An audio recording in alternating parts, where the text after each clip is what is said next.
This is the part where it gets a little bit confusing. So we have the action or the verb of being reduced, being oxidized, versus the noun, the job, the agent, the reducing agent versus the oxidizing agent.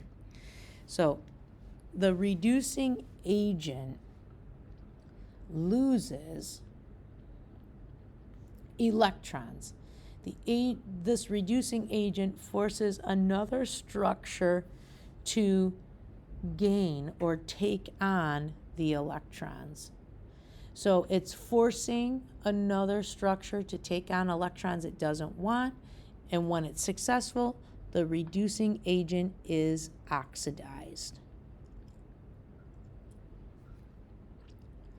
Whereas the oxidizing agent, it wants to gain electrons.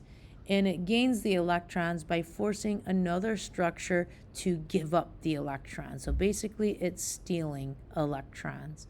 So the oxidizing agent looks for electrons that it can steal from another structure. And as a result, when it steals these other electrons, the oxidizing agent is reduced. So it gets a little bit confusing to keep it straight.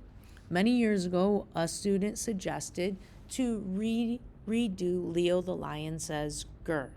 They said, make it Leo's girlfriend, the lioness, and let's name her Leorora. So Leorora, the lioness, says grow. So here we go. So Leorora, if you remember Leorora, lose electrons, oxidation, reducing agent. So if you can remember the lioness's name is Leorora, that will help you remember what the reducing agent does. It loses electrons and is oxidized. And then by default, you can remember what the oxidizing agent does.